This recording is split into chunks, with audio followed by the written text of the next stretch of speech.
Before we get going into the video, my name is Brando for the new viewers. I'm the founder of Brandlux Media. We are an e-commerce growth agency. We've been able and so fortunate to work with 100 plus partners. And so the reason I started this channel is to document every framework that I know is proven to work and that actually work so that you can get some value from it and, hopefully make your business a success. With no further ado, I hope you enjoy this video. Hey, how's it going? This is Brando from Brandlux Media. And in today's video, it's going to be slightly a different one because as many of you that follow me may know, most of the times I go through case studies that do $200,000, $500,000, $1 million a month, like bigger companies, right? 7 or 8 figure company case studies.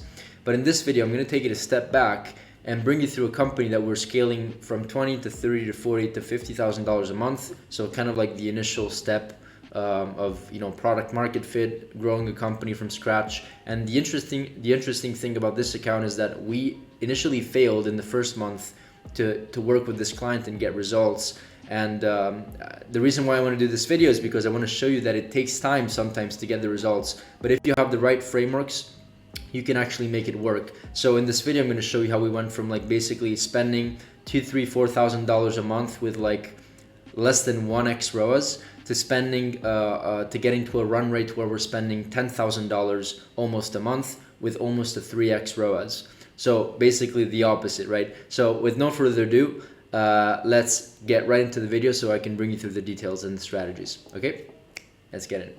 Great, so as usual, here is the proof. I always like to show the proof. I'm gonna show you the Shopify account, but then I'm also gonna go into the ads manager, which is gonna be the exciting part. I know a lot of you are interested about the ads, what ads I'm doing, the creatives. I'm gonna show you everything, but as of now, this is the proof. Let me just refresh so you know this is real. As you can see, almost $32,000 in sales, 32K, and it's growing 20% every month, as you can see. And once again, since we started making the ads work, it was kind of a game changer. So now that the prospecting on Facebook and Meta is working, also Google is gonna do well, organic is gonna do better, everything is gonna do better. The email list is growing dramatically compared to when we first started. As you can see, everything is going up. Orders, sales, sessions, right? Except the average order value, but this is kind of like a fluctuating brand because they have many different products. But either way, this is the proof, as you can see. Let me just hop into the ads manager and show you and kind of give you a quick context. First of all, let me tell you this. The brand is doing $31,000 a month. In the last 30 days, as you can see here, let me refresh. We only spent 5K and generated with a 2.34x ROAS 12K. So where is the rest coming from? Well, it's coming from email. It's coming from organic. They did have a boost in organic sales this month. They're also doing some Google. They're doing some Pinterest as well, slightly. They're spending, I think, $30, $40, $50 a day. So some of the sales are coming from there. But then many of the sales are also coming from email marketing. So like 20%, 25%, sometimes even 30% of the revenue is coming from email just because they have a good infrastructure with the follow-up and the retention, which by the way, we're also managing for them. So just to give you some context here, let me give you some, my I guess, let's call it perception of how things are going to go in the future. I think that eventually we're going to start spending more towards, right now if we look at the last 7 days, we're right around 8, 9, 10K per month in run rate. And the ROAS is actually higher. It's more closer to like 2.7, 2.8. I'm going to show you everything in just a second.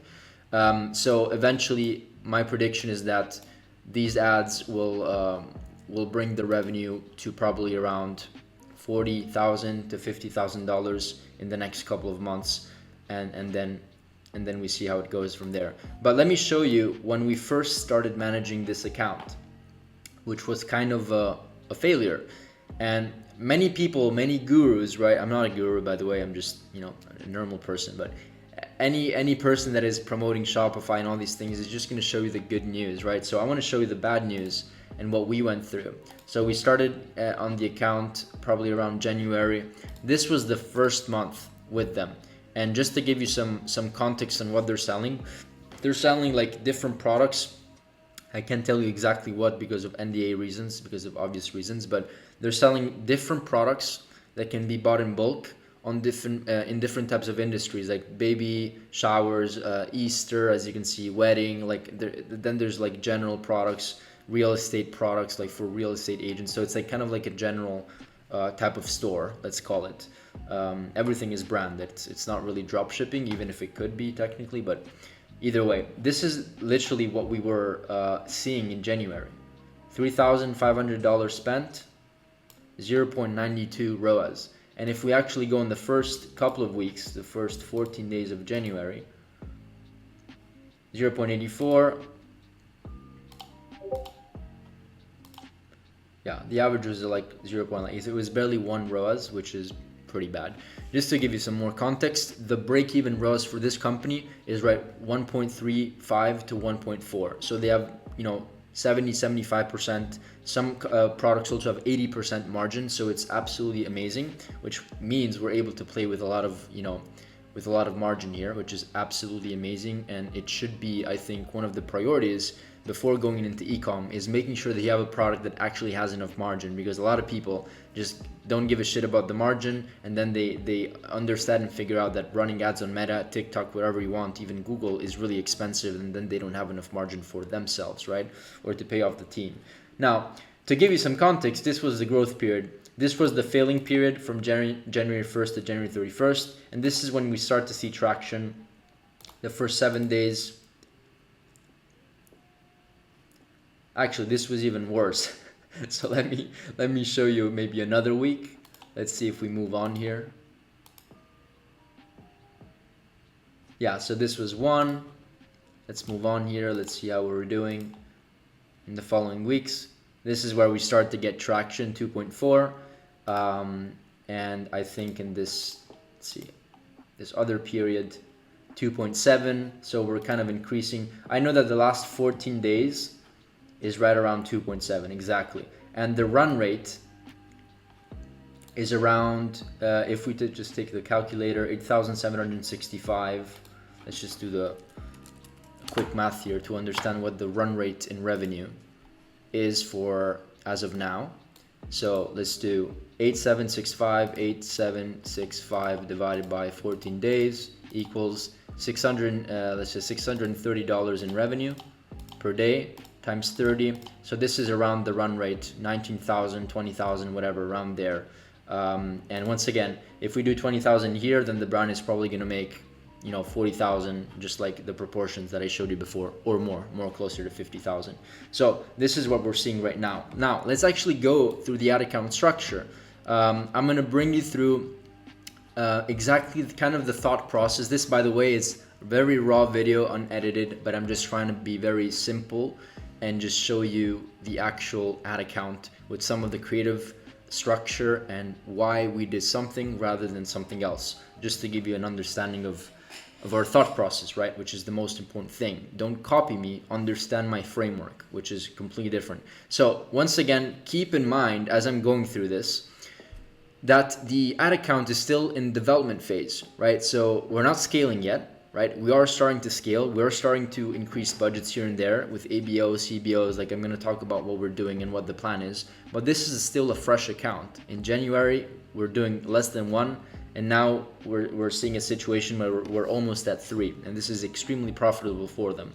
Now, let's go over the foundation that we created for this account and why things are starting to work. Okay, so first of all, part of the reason is also, in my opinion, seasonality. Look, like for example, weddings.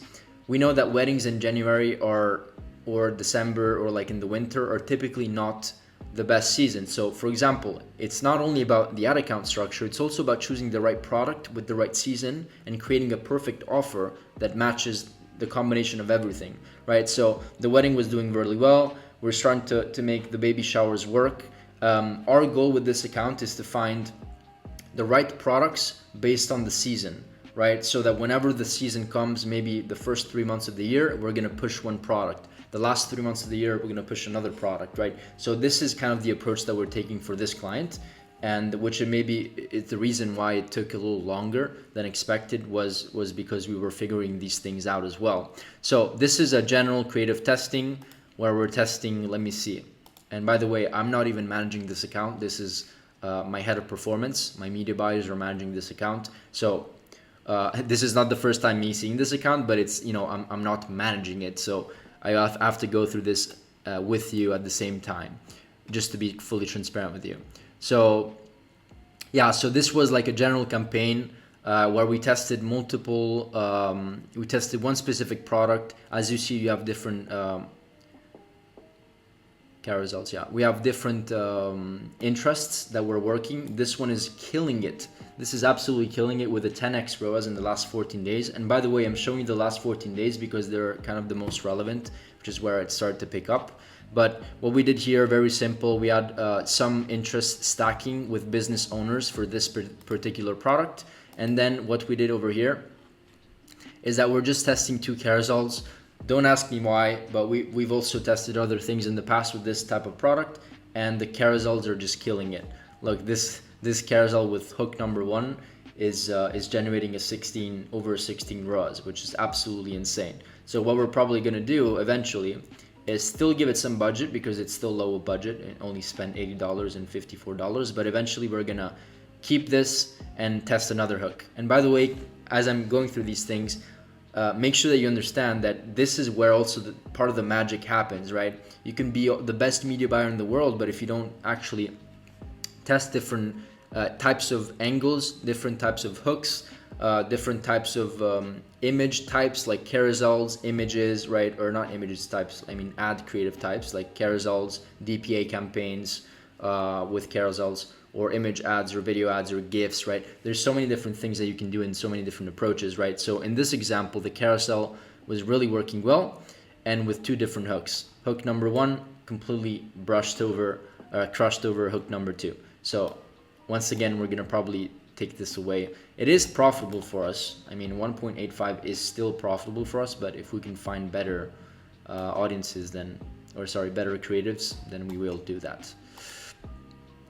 And these other creatives didn't work, and so we just decided to shut them off. As you can see, we started with $8, $10, and now we're scaling to $15 a day, and eventually we're gonna probably scale by like 10% a day, or I don't know what my media buyer is doing, but probably that's around the number that he's gonna do.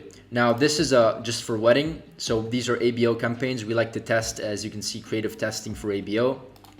We want to the goal of this is to find winning interests combined with winning creatives, so that we can get both the best winning interests and the best winning creatives and put them into another type of campaign, which allows us to scale even further. Now, these are off, but we eventually tested different engagement stacks. What is an engagement stack? Don't worry, it's not like ad engagement. It's just like people are getting engaged. So it's essentially like people that are eventually getting married, or Facebook recognizes that they're looking maybe at wedding pages or wedding websites or whatever. And so we just basically stacked multiple variations. As you can see, this is like 1 out of 10, or like this is actually the date, I think, but they're all different engagement stacks. They're essentially different interests. And what we wanted to do here is test different interests with different UGC creators. So why did we start working with UGC creators? Well, because they work. Simply because of that. Once we find something that works, we invest into UGC creatives, and then we start testing them. So in this example, in the last 14 days, we spent $624 with a 3.44 ROAS. Once again, this engagement stack with UGC creator Kelsey, she's the UGC creator, edited by Stefan, one of my my editors, is killing it. Is completely outperforming every other ad. And so we're getting 10 purchases with a 10 ROAS. And so this is probably going to be an interest that we're going to get in scale. So we start with, I think, $7, we went to 10, now we're going to 20, then we're going to go to 30, and so on and so forth. This is probably going to be an interest that we're going to put into another CBO campaign to see if it works. But just to give you an understanding of how we're testing this, we go over here in the ads, and we're doing Kelsey with 3 different hooks or variations. I'm not sure if it's hooks or like different storyboards. It's just one of the 2. It doesn't really matter as long as you test different variations. So variation number 1 completely crushed the other variations compared to 2 and 3. If we look at the last 30 days, let's see how they were doing. If we can see that. Yeah, so I just went on and did maximum here, but yeah, so as you can see, they didn't even spend a lot. If Facebook doesn't spend, chances are it's not going to be a winning creative. Sometimes we do want to isolate creatives just to give it a chance alone, right? So we isolate it. Sometimes it works because it's just a good creative, and Facebook, it's not that Facebook didn't did a mistake, but it's just prioritizing the right ads, right? But in this scenario, we basically got 0 sales, completely, like zero, absolutely 0 sales. It is still low spend, don't get me wrong, but we did get several clicks here, for example. But so it's getting 0 sales. If you go in the last 14 days, let me just go back to the date. This is killing it. And so what are we going to do now? We're going to keep on working with this amazing Kelsey creator, and we're going to ask her to do different variations of the same exact ad, or maybe test multiple different hooks, but maybe similar hooks, right? Or similar storyboards. Or we find similar creators to Kelsey, right? With the same storyboard or the same hook, right? So this is how you scale concepts. Now, I don't want to rant too much here, but you get my point. Good. And so these other stacks or interests, we're still in the testing phase. Some of them, this is profitable, but it's not really too profitable. This is actually not profitable. So we're going to see what we're going to do with it in the next couple of days, perhaps. But yeah, as you can tell here, a good sign that things are going well is that your CTR is pretty high. I mean, this is a pretty high CTR. Once again, it's not only about CTR, because if this CTR is 4% and this is 3%, why is this ROAS so low? So it's about other things as well. But having a good a good CTR, I would say above 2% is pretty ideal. Okay, so let's move on. This is just a creative campaign. Just like we have for wedding, we have the same thing for baby showering. It's like the same exact concept. I'm not going to go through too much. It's like the same exact concept. And let's just move on to the other types of campaigns that we have active in this account. So we went through general, we went through the wedding creative testing. Now we have wedding, right? Same niche, interest stack, and this is a CBO campaign. And what we want to do here, let's see what my media buyer did here. Let's go through the strategy, right? So we did test the retargeting stack. I'm not sure why it's off. I think it's we turned it on somewhere else in its own unique campaign. But here we're just stacking the best interests. And we are probably running the best ads. As you remember before, Kelsey was crushing it at 10, 15, 16 ROAS. And so we added her in this campaign as well, along with the interests that we're doing well. So this is just an interest stack. We're just stacking the interests that we're doing well within the wedding industry. So this is a small scaling campaign. We're spending $85. I mean, for the day, I think we're spending around $250. So it is a pretty significant budget if you consider the entire budget, right? Still small, but it's significant in terms of percentage. So this is, I guess we can call it a scaling campaign, which is doing decently. It's actually doing quite well because it's really profitable for the client. Once again, break-even ROAS is like 1.35, 1.4. This is doing 2.62, which is extremely profitable. So this is doing great, and we're going to see how we're going to scale this in the next weeks. Now, same thing with baby shower. Just like we have a baby shower creative testing, right? Sorry, just like we have a wedding creative testing and a wedding interest stack. I guess, where is it? Forget what I just said. We have a baby shower creative testing, and so at the same time we have a baby shower retargeting stack, which, by the way, we also have for wedding. So we have for both. So we have wedding creative testing, wedding interest stack for scaling CBO because they're doing well, and then we have a wedding retargeting stack, and now we're doing the same thing with baby shower. The only thing is that we don't have a baby shower CBO campaign because we didn't find something that is really proven to scale yet, and so we didn't create a CBO for scaling. So moving on here, hopefully you understand what I mentioned there. We have a baby shower retargeting stack. Let's take a look at what retargeting stack we have exactly. I think this is like Instagram or Facebook engagers. Let's take a look. Running at $30 a day. Yeah, so engagement with IG, engage with Facebook in the last 30 days. And this, I'm not sure what this retargeting stack is, but I think it's like social media related or maybe website visitors. So we're testing these retargeting stacks. Sometimes we like to put all the retargeting stacks, like video viewers, website visitors, initiated checkout, but sometimes we like to isolate it based maybe on engagement, right? Like an engagement stack. And so we like to see how that does. How is this doing? This is doing quite well, 2.5 ROAS. And the ads that we have running are like probably the best creatives that have been working for us. This is outperforming this other one, and nothing. This is a great click-through rate, 4.56%. And this is a pretty simple strategy for setting up the retargeting. And this is using the ad set budget, so it's an ABO campaign. Now, moving forward to wedding retargeting stack, this is kind of a similar concept. Let's see if I remember correctly. So here we have retargeting 30 days and retargeting 75 days. We want to test two different pools. Sometimes the people that we retarget in the last 30 days outperform the people that we retarget in the last 75 days, and sometimes it's vice versa, right? So we want to see what's working. In this case, the 30 days, for some reason, is working better than the 75 days. So we always want to have different pools of retargeting stacks. Excuse me. And all of these creators that you see the Kelsey, the one that had a 16 ROAS, is still going to be here because it's proven to work. And if we look at the naming of the campaign, this is wedding retargeting stack winning creatives. So we wanted to test the retargeting stack with the winning creatives. Okay, amazing. So Easter, this is something that we haven't tested yet.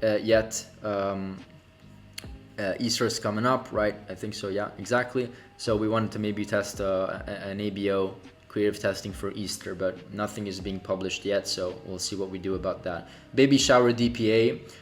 We wanted to test a DPA campaign for cold audience.